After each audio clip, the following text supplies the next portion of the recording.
Hello mga palangga, to this video ay gagawa tayo ng ube cheese disal. Kadalasan talaga yung palaman dito ay yung cheese sa loob, pero ngayon medyo i-level up po natin ng kaunti. Dagdagan po natin dito yung palaman. Pang negosyo recipe tayo ngayon, kaya wag na nating patagalin to. Simulan na po natin. Una ay gagawa po tayo ng palaman. Ito pong sinasabi ko sa inyo mga palangga na dagdagan po natin yung palaman natin sa ating ube cheese disal.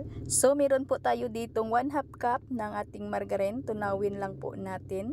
At isunod na din nating ilagay yung ating 1 cup ng cake flour at 1 cup ng puti na asukal.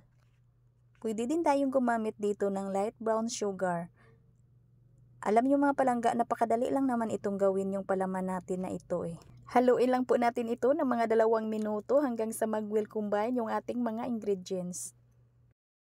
At maglagay tayo dito ng 1 tablespoon ng ating vanilla extract para mabango talaga yung ating palaman.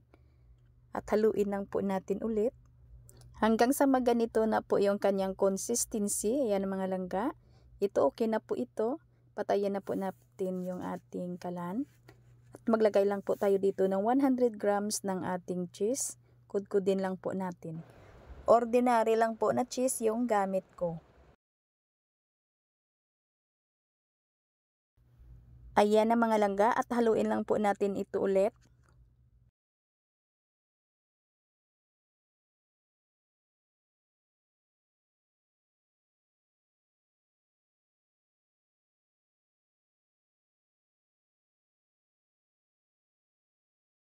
At palamigin lang natin muna ito. Ilagay natin ito sa ating freezer hanggang sa makatapos po tayo sa paggawa ng ating dough. Takpan lang po natin para hindi lang po matubigan. At ngayon ay gagawa na po tayo ng ating cheese disal dough. Ito po yung ating mga ingredients mga palangga sa ating video screen. Pinaghalo-halo ko na lang po yung ating mga ingredients para mapadali po yung ating video. Kung wala kayong bread improver mga palangga ay okay na. At dito po ako naglalagay ng flavor sa ating dough. Dito po ako naglalagay ng ube flavor. At naglagay din tayo dyan ng 1 teaspoon ng ating ube food color violet para maging kulay violet talaga yung ating cheese disal. Ayan ang mga palangga. Nang natunaw na natin yung ating mga dry ingredients ay maglagay na po tayo ng ating harina. Ang gamit ko dito na harina ay all-purpose. Pwede din tayong gumamit dito ng first class flour. At haluin lang po natin yan hanggang sa mag-well combine yung ating mga ingredients sa ating harina.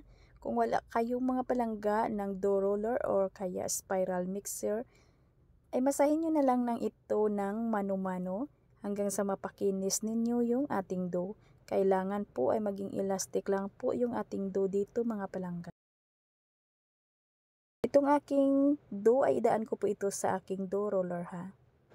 At pagkatapos kong mapakinis ng 2 minutes sa aking dough roller, ay pinutol ko lang ito sa 30 grams. Maliit lang po itong putol ko mga palangga kasi mura lang naman yung bintahan ko dito. Kayo ay depende na po sa inyo kung ilang gramo yung gusto ninyong putol dito at kung magkano ang inyong bintahan. Kayo ay mag-gusting lang mga palangga bago kayo magbinta. At pagkatapos nating putulin ito lahat, ay pwede na po tayong magpalaman agad. Ito po yung ating palaman mga palangga. Medyo matigas na po siya. Galing po sa ating freezer. Mga 15 minutes bago po natin ito kinuha sa ating pinaka-freezer.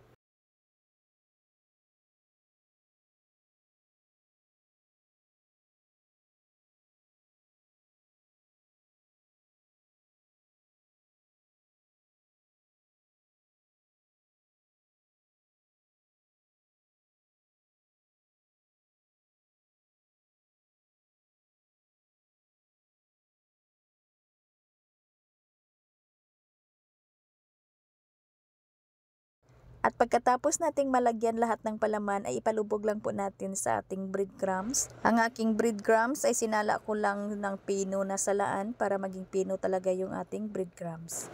At pagkatapos nating maisalansan lahat ay paalsahin lang po natin ito ng nasa 2 hanggang 3 oras at depende din mga palangga sa ating room temperature.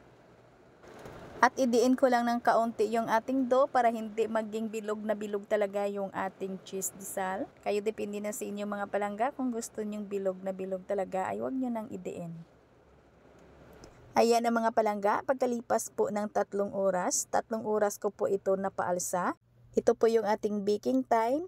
At up and down po yung init ng ating oven dito. At ito naman po yung ating baking time sa ating gas oven. 7 minuto po natin lulutuin dito sa ibaba at 8 minuto naman sa itaas.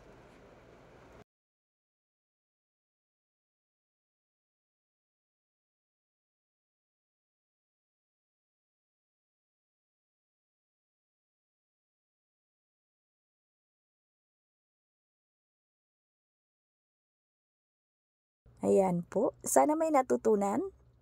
At sana nagustuhan po ninyong ating video ngayon. Magkita-kita po tayong muli. Ito po ang inyong Kainday Tinapay. Maraming salamat at bye-bye!